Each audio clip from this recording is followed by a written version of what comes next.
ஒரு ஈமான் உள்ளவருடைய வாழ்க்கையில், பொதுவாக மனித வாழ்க்கையில், அதே நேரம் ஒரு ஈமான் உள்ளவருடைய வாழ்க்கையில் மிக முக்கியமாக கவனம் எடுக்க வேண்டிய 4 இரகசியம் என்கின்ற பகுதிகள் இருக்கின்றன. இரகசியத்தோடு தொடர்புடைய 4 பகுதிகள் இருக்கின்றன. இந்த 4 பகுதிகள் தான் நாளை மறுமையில் எம்மை அழிக்கக்கூடிய அல்லது எம்மை காப்பாற்றக்கூடிய மிக உச்சகட்டமான செயல்பாடுகள் என்று சொல்லலாம். அது நமக்கும் நமது இறைவனுக்கு மாத்திரம் தெரிந்த ஒரு விஷயம். நமக்கும் நமது இறைவனுக்கு மாத்திரம் அவைகள் மறைக்கப்பட்ட ஒரு விஷயம்.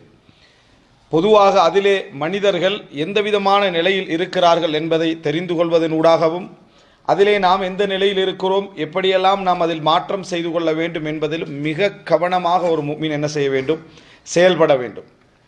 உண்மையிலேயே மனிதன் தனது நல்லவைகளை வெளிப்படுத்துவதிலும் கெட்டவைகளை மறைப்பதிலும் மிகவும் கவனம் எடுப்பான். பிறரது கெட்டவைகளை வெளிப்படுத்துவதிலும் அவனது நல்லவைகளை புறக்கணிப்பதிலும் மனிதனுடைய கவனம் என்ன செய்யும், அதே அளவிலே என்ன செய்யும், இருந்து கொண்டிருக்கும்.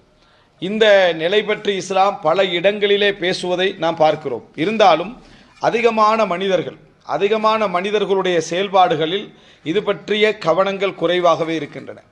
நாம் சிந்தித்து பார்ப்போம் என்று சொன்னால், மார்க்க அடிப்படையில் வலியுறுத்தப்பட்ட எச்சரிக்கப்பட்ட இடங்களை சிந்தித்து பார்ப்போம் என்று சொன்னால், முக்கியமான 4 இடங்களை நாங்கள் இதிலே உணரலாம். ஒன்று, பிறரை பற்றி நாம் பேசக்கூடிய இரகசியங்கள். நஜ்வா என்று குர்ஆன் என்ன செய்கிறது, சொல்லி காட்டுகிறது. பிறரை பற்றி நாம் நன்மை என நினைத்து பேசக்கூடிய இரகசியங்களை பற்றி குர்ஆன் என்ன செய்கிறது, பேசுகிறது.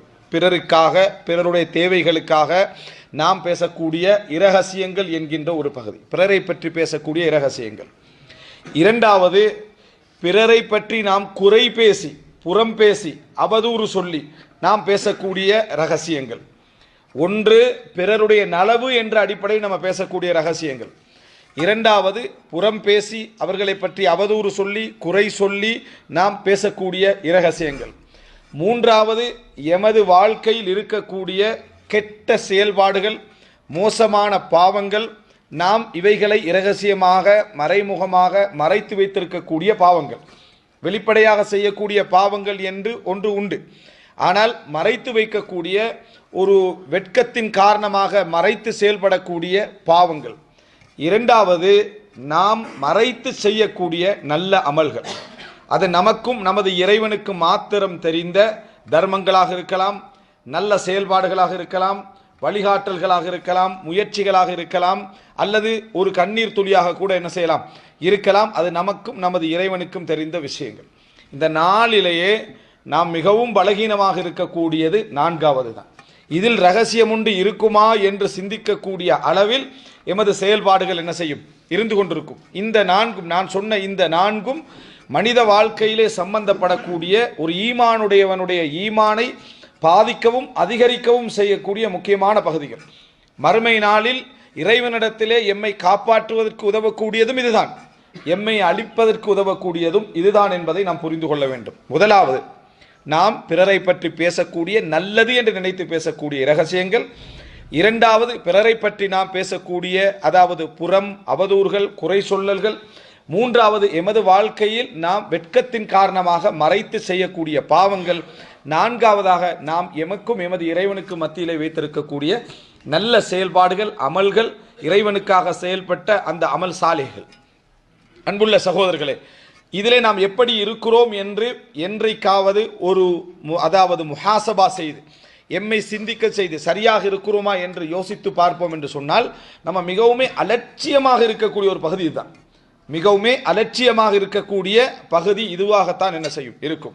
அன்புள்ள சகோதரர்களே, மறுமையுடைய விசாரணைகள் சம்பந்தமாக வரக்கூடிய எல்லா செய்திகளையும் நீங்கள் பார்ப்பீர்கள் என்று சொன்னால், அல்லாஹு தாலா முக்கியமாக இந்த பகுதிகளை சொல்லி காட்டுகிறார். யௌம துபுல ஸராயிர், அல்லாஹு தாலா சொல்லுகிறான், இரகசியங்கள் வெளிப்படுத்தப்படக்கூடிய நாளில், சோதிக்கப்படக்கூடிய நாளில். யௌம துபுல ஸராயிர், மறுமை நாளுடைய முக்கிய சிஃபத்துக்களில் ஒன்றாக, முக்கிய பண்புகளில் ஒன்றாக அல்லாஹு தாலா சொல்லி காட்டுகிறான். யௌம துபுல ஸராயிர், நமது சரீராக்கள், நமது ரகசியங்கள் சோதிக்கப்படக்கூடிய நாளில், வெளிப்படுத்தப்படக்கூடிய நாளில். அந்த நாளில் மனிதன் நிறுத்தப்பட்டு தனது வாழ்க்கையில் மனிதர்களுக்கு மறைக்கப்பட்ட, மனிதர்களால் அறிய முடியாத எமக்கு மாத்திரமே தெரிந்த அந்த நிகழ்வுகள் சோதிக்கப்படக்கூடிய நாளில், அந்த ரகசியங்கள் சோதிக்கப்படக்கூடிய நாளில் என்று அல்லாஹு தாலா சொல்கிறான் என்றால் அது எவ்வளவு அதாவது முக்கியமான ஒரு பகுதி. வபதாலஹும் மாலம் யகுனு யஹ்தசிபூன், அவர்கள் எண்ணி பார்க்காதவைகள் எல்லாம் அவர்களுக்கு தோன்றும் என்று அல்லாஹு தாலா என்ன செய்கிறான், அவர்களுக்கு வெளிப்படும் என்று அல்லாஹு தாலா சொல்லி காட்டுகிறான். எவ்வளவு ஒரு முக்கியமான ஒரு இடம்.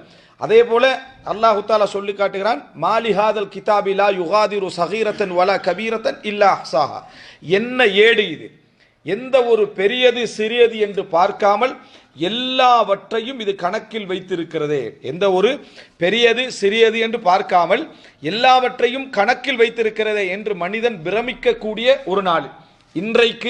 இன்றைக்குள்ள இந்த டெக்னாலஜி தொழில்நுட்பத்தை வைத்து நம்ம பிரமித்துக் கொண்டிருக்கிறோம். அப்படி என்றால் இறுதி நாள் என்பது எமக்கு எவ்வளவு ரகசியங்களை என்ன செய்யும், அது இறைவனுடைய ஆற்றலினூடாக வெளியே கொண்டு வந்து சேர்க்கும் என்று நினைத்து பாருங்கள். சாதாரணமான இந்த சிப்புகளை எல்லாம் நினைத்து பெருமைப்படக்கூடிய இந்த மனிதன் இறைவனுடைய ஆற்றல், இறைவன் கொஞ்சம் கொஞ்சமாக வெளிப்படுத்திக் கொண்டிருக்கக்கூடிய விஷயத்திலேயே மனிதன் ஆச்சரியப்படுறான். நாளை மறுமையில் எல்லா செயல்களையும், எமது செயல்களையும் வடிவத்தில் முன்னால் கொண்டு வந்து வைக்கப்படுகிற நாளில், அவைகளை மனிதன் பார்க்கின்ற நாளில் எப்படிப்பட்ட ரகசியங்களை நாம் சோதிக்கப்படுவோம் என்று நினைத்து பாருங்கள். அவர்கள் செய்த அனைத்து செயல்களையும் முன்னால் காண்பார்கள், அனைத்து செயல்களையும் முன்னால் காண்பார்கள் அல்லாஹ் தஆலா சொல்கிறான் என்றால் எழுத்து வடிவில் அல்ல, ஏட்டு வடிவில் அல்ல, அதை செயல் வடிவில் அவர்கள் என்ன செய்வார்கள், காண்பார்கள் என்று அல்லாஹ் தஆலா என்ன செய்கிறான், சொல்லி காட்டுகிறான். அன்புள்ள சகோதரர்களே, எனவே மறுமையுடைய முக்கியமான ஒரு பகுதியாக அல்லாஹு தாலா இதை சொல்லுகிறான் என்றால், மறுமையிலே முக்கியமான ஒரு சிஃபத்தாக அல்லாஹு தாலா சொல்லுகிறான் என்றால், ஒரு முஃமின் எப்படி இதில் கவனம் செலுத்த வேண்டும். அதே போல ரப்புல் ஆலமீன் குர்ஆனிலே இந்த உலக வாழ்க்கையை சொல்லுகிற நேரத்தில் கூட அல்லாஹு தாலா அதாவது வஹஷியர் ரஹ்மான பில் கைப், மன் ஹஷியர் ரஹ்மான பில் கைப், அதாவது கைபிலே மறைவான நேரங்களில் இறைவனை அஞ்சியவர் அல்லாஹு தாலா சொல்கிறான். யாருக்கு சுவர்க்கம் என்று சொல்கிற நேரத்தில் சிஃபத்தை அல்லாஹு தஆலா சொல்கிற நேரத்தில் மறைவான நேரத்தில் இறைவனை அஞ்சியவர், தனிமையில் இறைவனை அஞ்சியவர் என்ற பண்பை அல்லாஹு தஆலா சொல்கிறான். காரணம், பகிரங்கமாக அஞ்சுவதில் நயவஞ்சகரும் ஈமான் கொண்டவர்களும் சமமாக இருப்பார்கள்.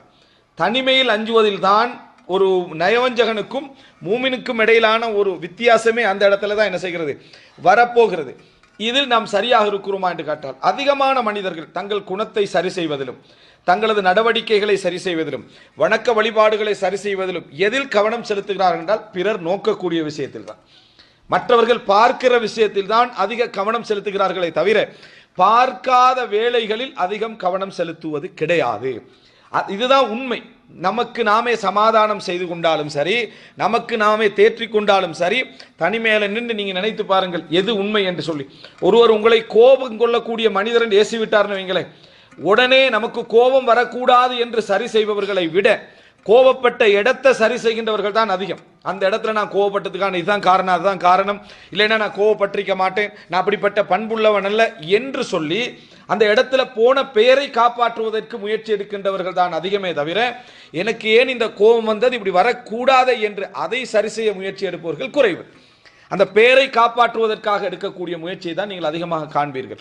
அன்புள்ள சகோதரர்களே, இதை நாம் அடிப்படையாக புரிந்து கொள்ள வேண்டும்.